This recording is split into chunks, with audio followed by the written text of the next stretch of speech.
Internacionalistas, Luis Núñez, Óscar Vidarte, Arévalo, para hablar un poco ya de los detalles políticos. Yo quisiera empezar con Luis Núñez, ¿no? Venezolano, que vive en el Perú, ¿cuántos años? 26. 26 años, toda la dictadura. Así es. ¿No? A pesar que yo vengo de otro país, no venía... Directamente no venía así de Venezuela. es. A ver, con todo lo que tenemos en este momento, ¿qué podríamos decir que puede pasar en las próximas semanas en Venezuela?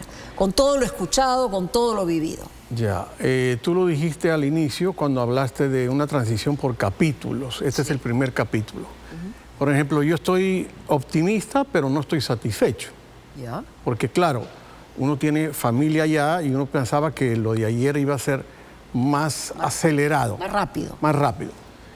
Pero también tenemos que tomar en cuenta que aquí hay un proceso de transición y la transición lleva tiempos porque hay que desmontar un aparato creado durante estos 26 años. Se mantiene el aparato. Ahorita está mantenido, por supuesto. Ha perdido apenas una pata. La pata que tú dijiste que se fue. Claro, así es. Que todavía no vamos a especular si la pata fue entregada o fue capturada. Eso se sabrá en algún momento. Bueno, es una pregunta válida, ¿no? Es válida. Y lo otro es que tú y Óscar conocen bien el sistema norteamericano y más con un personaje como Trump. Él es un negociador nato. Y cuando yo hablo de negociador nato, me refiero, por ejemplo... Pero primero patea y después pregunta. Al pragmatismo como método, ¿no? Entonces, en este momento, y a pesar que no pudiste poner lo de María Corina dicho en voz de Trump, efectivamente, él cree que en este momento la más útil es esta señora. Delcy. Delcy. Que además es muy buena negociando. Bueno, tiene una, digamos, una pista política muy grande, ¿no? Ella y su marido, porque su esposo está en la Asamblea, en el Congreso. Claro. Y además el hermano es el presidente de la Asamblea. El hermano, no el esposo, ya, ok. Entonces, recordemos eso y pensemos que este pragmatismo como método va a hacer que utilicen a Delcy mientras le convenga. Pero cuando no le convenga... Delcy está jugando doble cara. Está jugando peligroso. Porque si ella le aceptó negociar con él, y Óscar acaba de mostrarme un video ahí donde ella mañana lo va a mencionar en el discurso de juramentación, pero en la tarde le pega, el carácter de Trump es bastante fuerte. Si él se da cuenta que ella lo está engañando, está pero fregado. Ya la ha amenazado directamente, le ha dicho que le puede ir peor que Maduro. Así es. Eso, en ese sentido, digamos, ¿cómo se pueden desarrollar esta operación estadounidense? Porque también aquí hay intereses obviamente americanos, ¿no? Que no solamente tienen que ver con el petróleo. Mira, yo más bien tengo una mirada un poco más negativa respecto, o pesimista respecto a lo que viene sucediendo, porque entiendo que la gente pues se genere mucha algarabía respecto a la salida de Maduro en el poder, pero hay que señalar dos cosas. Sobre todo la gente fuera, sí, o sea, los ciudadanos venezolanos fuera del país. Porque adentro pues es difícil manifestarse, digamos. Pero hay dos cosas. Primero, el chavismo sigue en el poder. Sí. Y ya sabemos que Nicolás Maduro no era tan fuerte como en su momento lo fue Hugo Chávez. Y en segundo lugar, también sabemos que existe poco interés en Estados Unidos por el tema de la democracia. La narrativa en el discurso que dio y en toda la conversación que tuvo con los periodistas, Trump no mencionó democracia una sola vez, petróleo más de 20 veces. Y en la narrativa que dio hoy, en la entrevista que dio hoy Marco Rubio, el tema de democracia también fue un tema secundario, digamos. Sí, claro, dijo, siempre y cuando esté los intereses de primero. Estados Unidos. Exactamente. Entonces, la verdad es que yo tengo mucha preocupación de que incluso el gobierno de Estados Unidos pueda, y lo dijo hoy día Marco Rubio, si es que Delcy Rodríguez pues está dispuesta a negociar con Estados Unidos, la pregunta es qué tanto Estados Unidos puede permitir una transición, si se puede llamar transición, con el chavismo de Delcy Rodríguez en el poder. A mí eso, digamos, me preocupa. Ahora, por la democracia. Ella no está incluida en la acusación fiscal. Podría estarlo, porque también, digamos, es sancionada, también... Pero no está en este momento, ¿no? En este momento no está. Está Maduro, está Cabello, está Rodríguez Chacín, está Cilia Flores, está Héctor Rutherford. Lo que tenemos es un wall interesante, que yo creo que sí lo podemos compartir con ustedes para ver qué cargos, ¿no? Y de qué se le acusa a Nicolás Maduro. Y en segundo lugar, quiénes son los que están involucrados. Y después vemos el papel que puede seguir teniendo Delcy, y como dijo bien Luis, está en la cuerda, digamos, floja. Ahí precisamente tenemos los delitos que va a afrontar Nicolás Maduro son conspiración de narcoterrorismo, conspiración para importar cocaína, uso y posesión de armas de guerra, conspiración para poseer armas y artefactos destructivos. Quiere decir que con estas acusaciones, finalmente el proceso ya está Maduro está fuera de ajedrez. Y vamos con el siguiente wall, que lo tenemos, sobre quiénes están involucrados. ¿Tenemos el siguiente, por favor? Vamos, ahí va. ¿Quiénes vinculados a Maduro con estas organizaciones criminales, de acuerdo al documento que está en el distrito de la Corte de Nueva York, en Brooklyn? Dice, con el cartel de Sinaloa vinculado, con los Zetas, con las FARC, con el ELN y finalmente con el cabecilla del Tren de Aragua. ¿Qué tales amigos? ¿Qué tales amigos? ¿Qué tales amigos? Efectivamente. Y Maduro está vinculado a estas organizaciones criminales según la acusación fiscal. Y tenemos finalmente el tercer wall, que son los coacusados que les habíamos anunciado ya, además de Maduro, la esposa Cilia Flores, que está en la misma cárcel, Nicolás Maduro Guerra, que es el hijo de Nicolás Maduro, Diosdado Cabello, que todavía está en el poder, Ramón Rodríguez Chacín y Héctor Guerrero Flores, que es el niño guerrero, que es el tema, es lo que habíamos mencionado del Tren de Aragua. Muy bien, esa es la situación de Maduro, es decir, Maduro está ya fuera de juego. Empapelado. Empapelado, hasta los dientes. Pero ¿aguantaría una situación de un siguiente bombardeo y una siguiente extracción de parte de los Estados Unidos sin ninguna repercusión adicional? Es que ahora entramos a una nueva etapa dentro de este proceso, que es una nueva etapa de negociación. Recordemos que antes de la extracción de Maduro se dio una etapa de negociación. Todos sabemos que hubo incluso comunicación de Trump y Maduro. Sí. Y esta negociación falló. Exacto, falló. Sí. Y ahora entramos a una nueva etapa de negociación medianamente extraña, porque justo Delcy Rodríguez, en este momento CNN lo acaba de publicar hace pocos minutos, ha dicho que está dispuesta a construir una agenda de cooperación con Estados Unidos. Es decir, y hoy en la mañana Vladimir Padrino, el ministro de Defensa, dijo casi que mañana, por favor, todos vayan a trabajar, no ha pasado nada, sigamos con la vida. Y esto aumenta más todas las especulaciones que existen acerca de las facilidades que se han dado para poder sacar a un presidente de un país. Es decir, no estamos dimensionando un poco que estamos hablando de un país extremadamente militarizado y el gobierno de Estados Unidos en menos de una hora ha logrado sacar al presidente de dicho país. Parece muy fácil, muy sencillo, y yo no quiero andar en estas especulaciones, pero estos indicios me generan a mí ciertas dudas sobre cómo puede ser este nuevo escenario con una Delcy Rodríguez que pareciera mucho más proclive a conversar con el gobierno de Estados Unidos.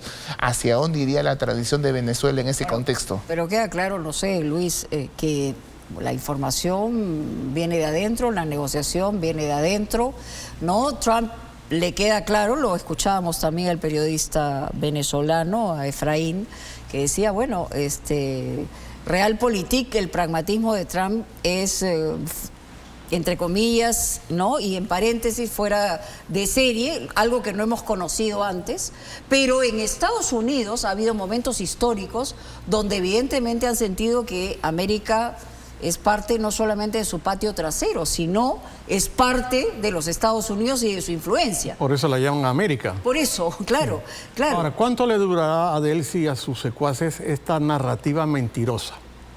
Como dijo él, Padrino López, diciendo que a partir de mañana todo está normal. El país no vive una normalidad. Cuando veíamos a Maduro en chocolatadas, entregando juguetes el 24, el 25, el 30, todo el mundo sabe que eso es falso, eso es un montaje para decir que todo está normal cuando no está normal. Y un detalle sobre la acusación que has leído, muy interesante, la he leído varias veces. Sí. Tengo entendido que ellos ya han contratado a uno de los mejores estudios jurídicos de Estados Unidos. O sea, Maduro y su mujer. Sí, o sea, anticipadamente, porque sabían lo que se le venía. ¿Y crees que podría ser liberado? No, yo creo que ahí hay motivos suficientes porque además las pruebas, eso no es solamente papel mojado, son los documentos que ellos tienen como prueba. Correcto. De esas 4 acusaciones que tú acabas de mencionar. ¿Y dentro de qué marco legal, digamos, pueden extraer a un presidente, por más dictador que sea, en eso estoy de acuerdo, en funciones? No existe ningún marco legal. No existe, es decir, lo que ha hecho Estados Unidos... La defensa podría apelar a eso. No existe ningún marco legal que permita llevar a cabo la acción que ha llevado a cabo, porque violenta el principio de soberanía, el no uso de la fuerza contra otro Estado. No existe ninguna posibilidad. Ahora, la justicia americana también ha demostrado ser muy pragmática en otro tipo de casos. Recordemos el caso de Noriega, el presidente de Panamá, quien fue extraído también de una manera, entre comillas, similar. Digamos, y terminó en la cárcel. Exacto. ¿No? Entonces, la verdad es que la política... Y en otros tiempos. Y otros presidentes. Exacto. Si no, pensemos en Irak, en Afganistán, por lo menos en el siglo antepasado, la doctrina Monroe. En fin, hay una serie, digamos, de línea histórica, ¿no? Pero sí me interesa que quede bien claro que el tema del narcotráfico, a pesar de todo lo que venimos conversando, no ha sido y no es el tema principal de Estados Unidos en Venezuela. ¿Sino cuál? El tema de Venezuela es básicamente un tema geopolítico, y lo ha dicho hoy, el aprovechamiento de adversarios de Estados Unidos del petróleo venezolano. Pero también para cerrarle la puerta a China... Pero a eso se refiere, es un análisis geopolítico, digamos, donde está pensando en China. Porque seamos sinceros, cuando uno piensa en el narcotráfico, de la cocaína que sale de Sudamérica con dirección a Estados Unidos, más del 70% viene por el Pacífico, no viene por el Caribe. Y segundo lugar, la preocupación del narcotráfico en Estados Unidos, de todo el tema de las drogas en Estados Unidos, no es la cocaína, es el fentanilo, que no se produce. Estados Unidos dice que el petróleo de Venezuela es suyo? Lo que pasa es que ahí también hay una mentira, una verdad a medias o una mentira verdadera, y es que, seamos sinceros, la nacionalización del petróleo se da en la década del 70, durante el gobierno de Carlos Andrés Pérez. Empresas norteamericanas que invirtieron. El petróleo es venezolano, eso quedemos claro, y eso se estableció en los 70. Pero metieron plata. Lo que sucede es que empresas comenzaron a participar del negocio de la exploración y la producción. Y lo que hizo Chávez fue nacionalizó. ¿En qué sentido?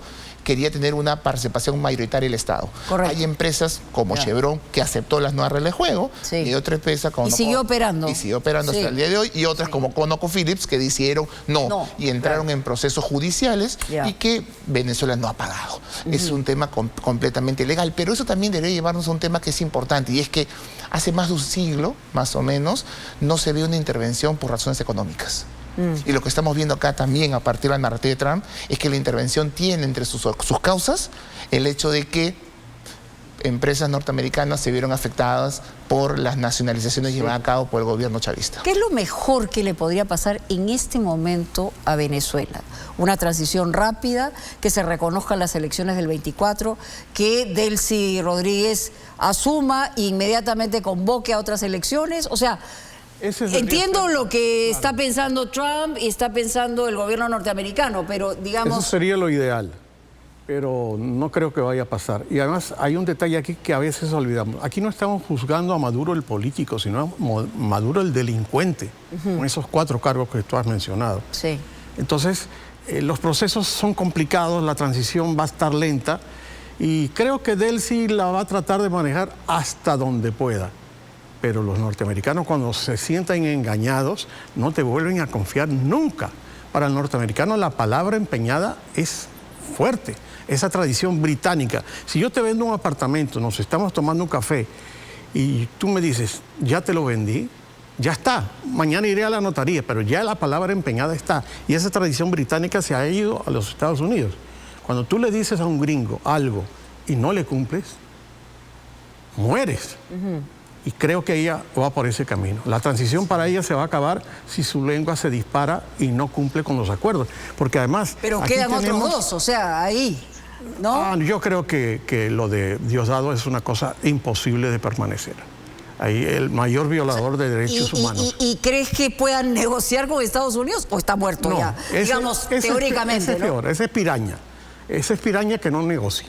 Pero la agenda incluye desmontar el aparato, ver los presos políticos, todo lo que tiene que ver con corrupción, renovar las Fuerzas Armadas. Hay 800 presos políticos. 800. Y tampoco Trump ha dicho ni una palabra sobre los presos políticos. Que debería. Y menos, digamos, quienes están en esta etapa dentro del gobierno venezolano. Y también recordar que en Estados Unidos hay una camada fuerte de generales, pero en Venezuela hay más generales que en Estados Unidos. Cualquiera que quisiera contentarse, trago, trata de blanca y plata. Los militares manejan los programas sociales del arroz, la caraota, la harina pan. O sea, una institución totalmente prostituida. Así es. Yo supongo que algo de esto se va a tener que cambiar, porque si no, esta población no creo que se quede en su casa como acabamos de ver. Pero justamente dentro de los argumentos no están esos argumentos. Más allá de digamos, ningunear a aquellos que representan el interés de Venezuela, que han pasado por las urnas, que ha sido reconocido, que las actas están, eso es una cosa. Por otro lado, las mazmorras, las cárceles, los presos políticos siguen exactamente la misma situación. Y el ciudadano en Venezuela no puede hablar ni pío. La situación de Venezuela es trágica, pero también creo que hasta los gobiernos más duros, algunos, entienden de manera muy pragmática que el tiempo se acabó y que algunas veces negociar puede ser muy factible. Muchos procesos dictatoriales en la región han acabado en proceso de negociación con condiciones bastante favorables para los dictadores. Recordemos Pinochet en Chile. Pinochet no deja el poder solamente por la derrota del referéndum, lo deja a partir de una negociación que permite que no lo toquen a él, sus bienes, y él se queda de comandante en jefe de las Fuerzas Armadas durante varios años más, digamos. Y eso también podría pasar. Y podría pasar algo similar, digamos. Entonces yo creo que llega un momento, después lo que ha sucedido con Maduro, ¿okay? Si es que fue arreglado o no, no lo sabemos, pero creo que ya llega un momento en el cual... Claro, también hay contradicciones, como el caso cubano, que se mantuvo en el poder hasta el día de hoy, pero, claro. Digamos, podría pensar que esa nueva etapa de negociación, a partir de lo que ha dicho hoy Delcy Rodríguez, que realmente me genera mucha impresión, que acaban de secuestrar al presidente de la República y hoy hable de una agenda de construcción, de cooperación con Estados Unidos. Hay pragmatismo, pero, digamos, podría haber demorado un poquito más, digamos, en plantear esa agenda de cooperación. Voy a decir una barbaridad, creo que es sarcástica, pero no, el muerto todavía está tibio, digamos. Exacto, ¿no? Solo falta que ella también reclame cobrar los 50 millones de la recompensa. Probablemente, entonces... Claro, podría ser. Entonces yo creo que se abre una etapa que es bastante incierta. Y los gobiernos que se han pronunciado, o sea, algunos evidentemente por razones ideológicas rechazan, pero otros hay un temor, un resquemor respecto a lo que pueda determinar Estados Unidos, el gobierno peruano, por ejemplo.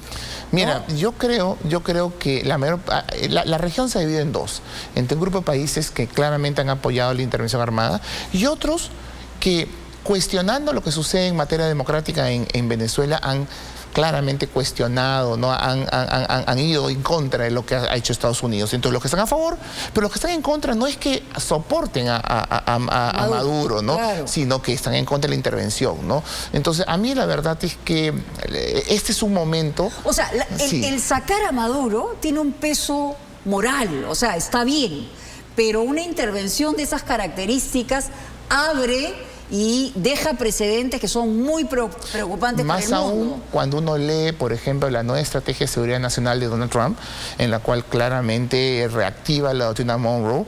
Y cuando uno escucha a Donald Trump, ¿sabes lo que escucha? Uno que lee un poquito sobre estos temas, se da cuenta que lo más parecido al Colorado Roosevelt de inicios del siglo XX. Labor policial de Estados Unidos, amenaza en la negociación, el sheriff y peor de la región, el big stick, el gran garrote, digamos, de la región, ¿no? Y claro, y si sumamos esto, los aranceles, que son reflejo de la política McKinley, del presidente McKinley de finales del siglo XIX, parecía que Trump estaría tratando de recomponer el papel de Estados Unidos, los mejores años de Estados Unidos que hicieron que Estados Unidos se convierta en una potencia mundial en el siglo XX. Pero tampoco los organismos internacionales funcionan, digamos, de una manera adecuada, es decir, no tienen ninguna autoridad. Vamos a escuchar precisamente las reacciones que han tenido varios presidentes en el mundo respecto a la operación de Estados Unidos de captura de Nicolás Maduro. Vamos con ello. El régimen de Nicolás Maduro ha caído. Luego del ataque de Estados Unidos sobre Caracas, como parte de una operación militar a gran escala para capturar al líder chavista, los pronunciamientos de líderes y gobiernos de todo el mundo no se hicieron esperar. El gobierno peruano se mostró a favor de la transición anunciada por Donald Trump. Desde su cuenta de X, el presidente José Gerí celebró el inicio de una nueva era en democracia y libertad para Venezuela y aprovechó en anunciar facilidades para todos los migrantes que quieran regresar de inmediato a su país.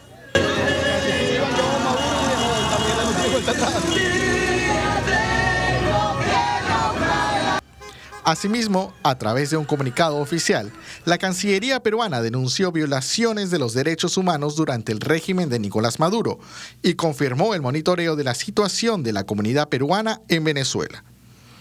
Por su parte, el presidente de Ecuador, Daniel Noboa, tuvo un pronunciamiento menos convencional. Hizo mención a criminales narcochavistas esparcidos en todo el continente e hizo un llamado a María Corina Machado y Edmundo González a recuperar su país. Fiel a su estilo, el presidente de Argentina, Javier Milei, realizó decenas de publicaciones en sus redes en las que elogió las acciones de Donald Trump. A través de un comunicado oficial, instó a Edmundo González a asumir el mandato y pidió la repatriación de Nahuel Gallo, un ciudadano argentino detenido por el régimen chavista.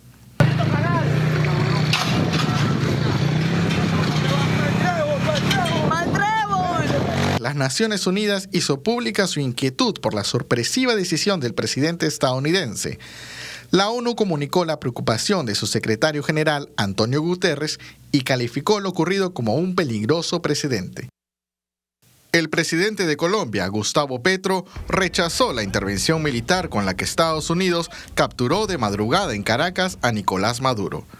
El mandatario también ordenó el despliegue de la fuerza pública en la extensa frontera compartida entre los dos países. Aunque había hecho público su rechazo al régimen de Maduro, el presidente de Chile, Gabriel Boric, condenó las acciones militares de Estados Unidos en Venezuela. Reafirmó que el respeto a la soberanía constituye una línea roja que no debe ser cruzada bajo ninguna circunstancia. En una línea similar estuvo el pronunciamiento de Lula da Silva de Brasil. Indicó que la violación del derecho internacional es el primer paso para un mundo de violencia, caos e inestabilidad, donde prevalece la ley del más fuerte. Además, instó a las Naciones Unidas a responder de manera vigorosa.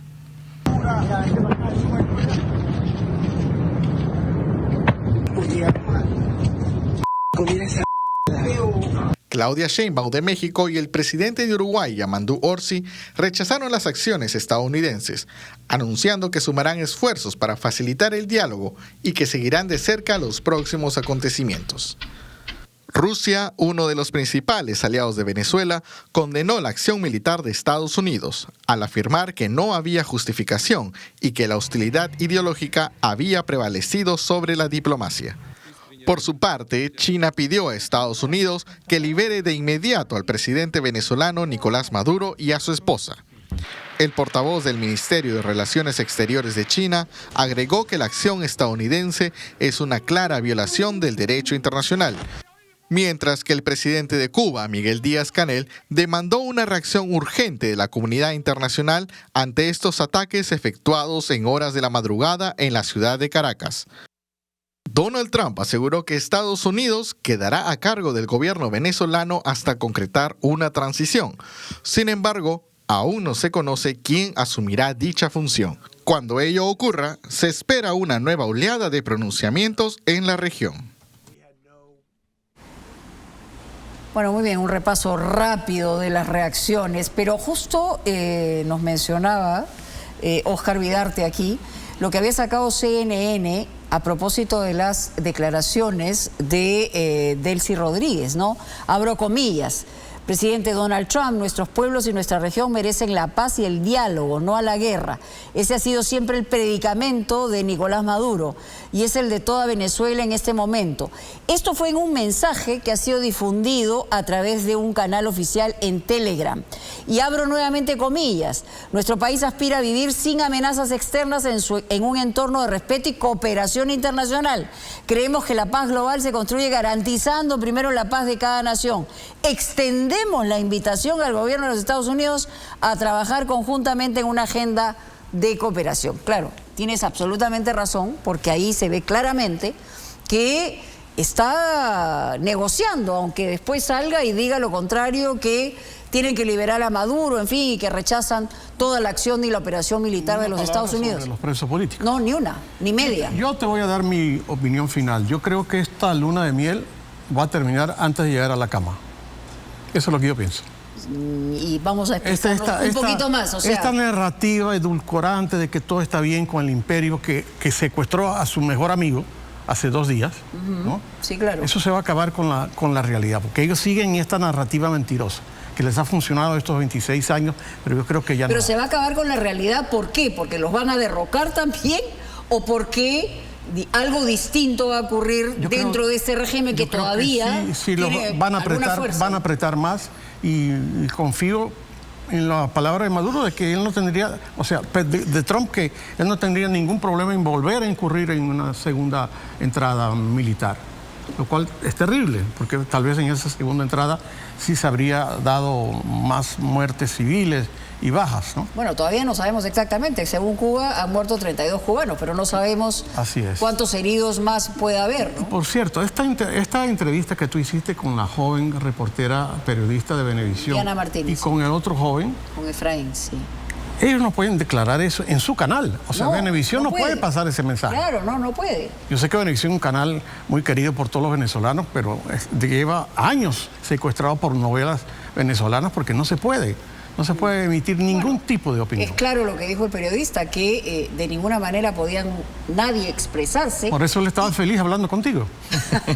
Bueno, en realidad la libertad de expresión y la libertad de prensa hay que aquilatarla para quienes la tenemos, porque cualquier circunstancia dictatorial, sea de un lado o de otro, lo que primero apunta es precisamente a taparle la boca a cualquier periodista libre. Y es terrible, porque no solamente el periodista, el ciudadano de a pie no sabe, no puede expresarse, tiene miedo de expresarse porque no sabe con quién va a hablar y no sabe qué tipo de espionaje está haciendo y finalmente va a terminar en una situación muy complicada si no es en la cárcel. Eso en Venezuela se llama bozal de arepa, que es como la mascarilla. Y esos colectivos que tú ves con armas y todo el mundo sabe que esos son $20 para la gasolina y $20 para... Eso es lo que le dan. Lo que le dan y $20 para los que van en la moto. Sí. Pero nadie dice nada. Yo sí espero que luego de lo sucedido el escenario es totalmente distinto. Yo creo que Delcy Rodríguez, Diosdado Cabello saben lo que ha pasado. Y saben que están en sus últimos días. Y saben lo que puede hacer Estados Unidos, ¿no? Y saben lo que la irresponsabilidad del presidente Trump puede lograr en Venezuela. También la violación del derecho internacional, lo que puede lograr en Venezuela. Así que se va a ver un nuevo escenario. Yo sí quiero creer de que es posible una negociación que ha sido imposible en los últimos años. El gobierno del oficialismo ha negociado muchas veces con la oposición en diferentes países y sin ningún tipo de resultados. A mí no me resulta extraño que alguien como Trump pueda negociar con el mismo demonio. Para nada, no, para nada, y lo puede hacer. Si lo hace con Putin, el problema es que esto pueda terminar en una transición, pues, dirigida por los venezolanos. Porque lo otro que me preocupa es que no solamente que Delcy Rodríguez y el chavismo acepte una transición, sino que Estados Unidos permita una transición, porque lo que dijo el presidente Trump en su comunicado es que él pensaba dirigir, gobernar la transición y gestionar los recursos. Es casi dirigir el país. Y claro, no hay cuando transición. Tú utilizas el verbo to run, es decir, en manejar. No hay transición, Mónica, de ese tipo dirigido desde afuera que tenga éxito. La transición debe ser exigida por los venezolanos, incluyendo al chavismo, porque el chavismo, aunque no nos guste, tiene un grupo de gente y porcentaje de población que todavía apoya al chavismo, así que también el chavismo debería ser parte de esta transición. Así que Estados Unidos va a permitir una transición libre en Venezuela o una transición de acuerdo a sus propios intereses, y eso también me genera... Eso lo han dicho expresamente, lo ha dicho tanto Trump como lo ha dicho Rubio. Y Rubio, según el propio Trump, es el que está encabezando este proceso, que no sé si llamarlo de transición todavía o algo distinto, porque lo que ha señalado Rubio es, primero están nuestros intereses, después el resto. Pero hoy Estados Unidos no solamente es la solución, es también el problema. Y creo que Estados Unidos también puede ser un problema importante en este proceso de transición que todos queremos que se dé en Venezuela en la línea con la democracia. Ahora, China, digamos, obviamente está sumamente metido en Venezuela por razones económicas. Sí. ¿No? Incluso le han vendido petróleo a futuro, es decir, ahí... 200.000 millones de dólares la deuda con China. Venezuela es el principal deudor con China. China también tiene su propio pragmatismo, así que... Y su juego. Si Delcy les ofrece pagarle la deuda o si María Corina más adelante les ofrece pagar la deuda, van a ir con cualquiera, porque aquí China, desde Argentina hasta Estados Unidos, se maneja con el pragmatismo de la ruta de la seda. Vende hasta su abuela, si es necesario. Y probablemente esa es la parte más difícil para el gobierno de Delcy Rodríguez, y es cómo atender los intereses de Estados Unidos rompiendo con China, porque ahí hay una colusión clara, evidente. Es decir, Estados Unidos no va a permitir que China siga teniendo un papel tan importante, no solamente en el petróleo, en el tema militar y en otros aspectos. Así que Delcy Rodríguez, este chavismo debilitado, está en capacidad de romper completamente con China para atender los intereses de Estados Unidos. Está en una posición sumamente difícil. Muy difícil. Y ya hay instituciones haciendo cuentas de las millonarias deudas y la bancarrota que tiene Venezuela. Su economía está destruida. ¿Puede esta señora construirla? Yo la veo difícil.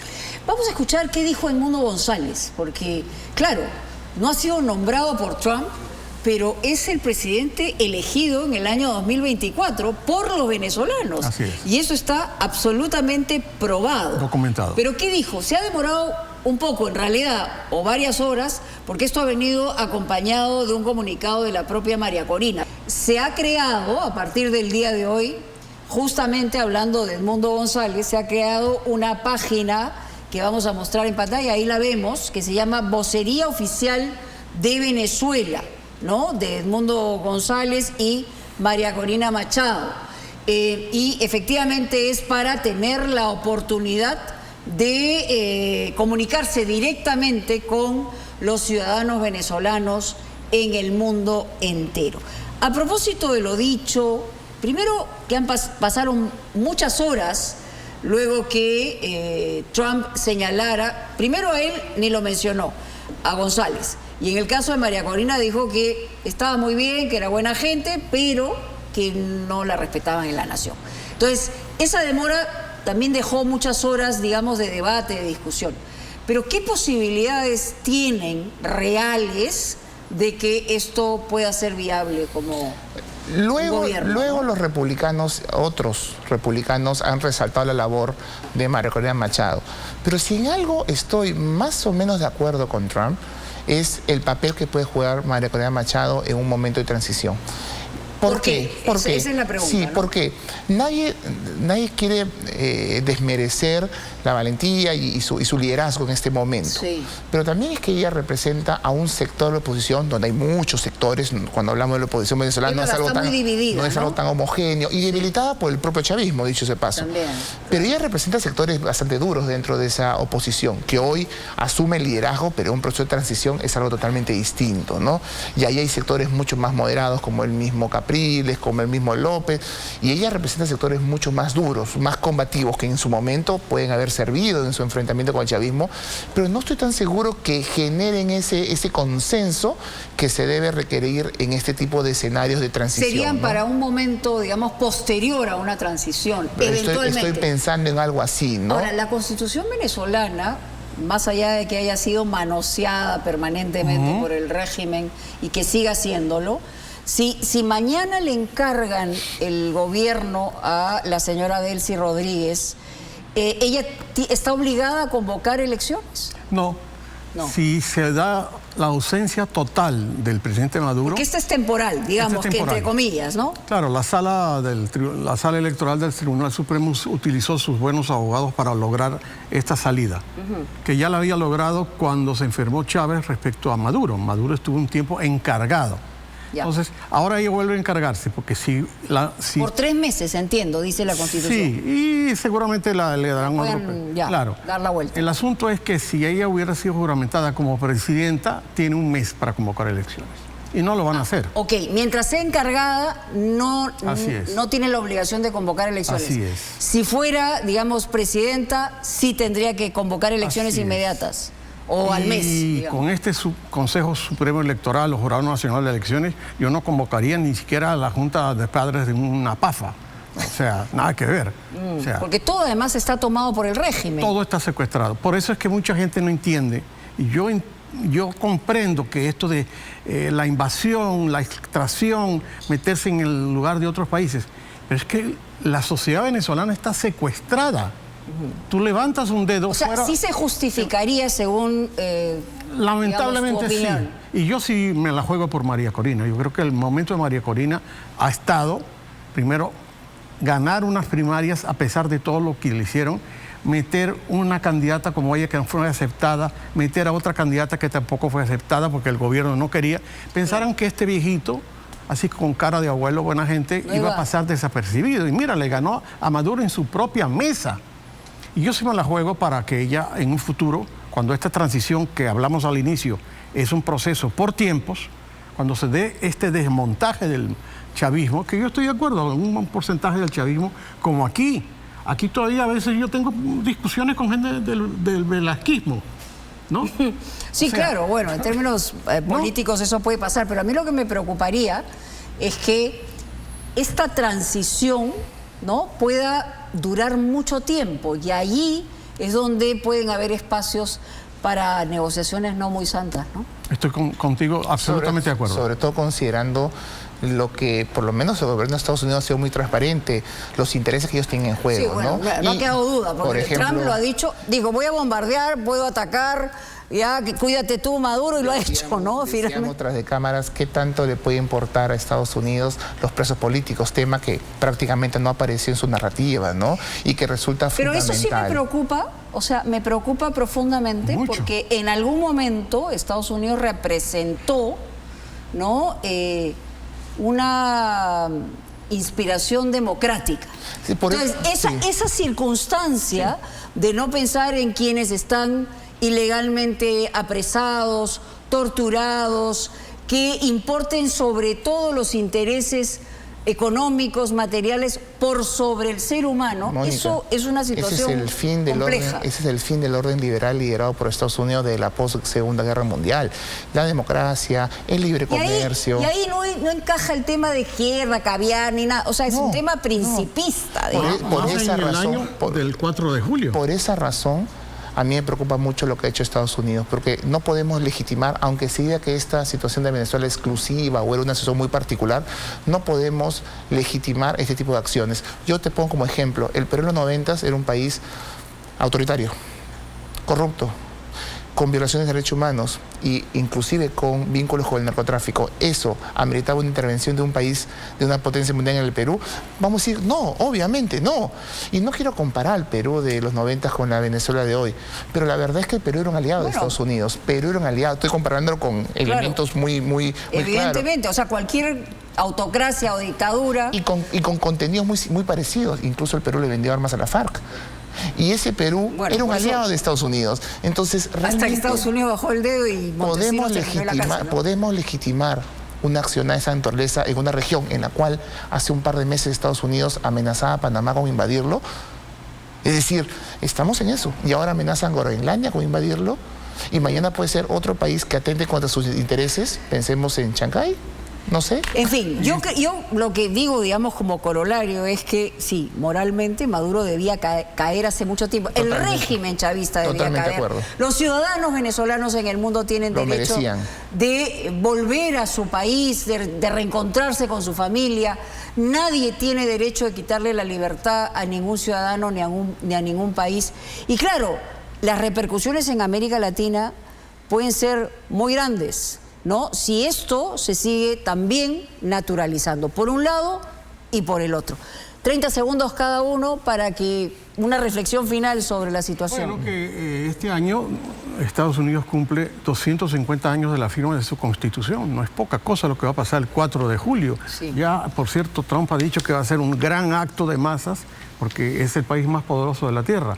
Pero tendría que preocuparse de las consecuencias de no hablar de los presos políticos y de que esta transición sea una transición de verdad y no papel mojado. Bueno, 20 segundos. Simplemente creo que estamos entrando en un momento muy difícil.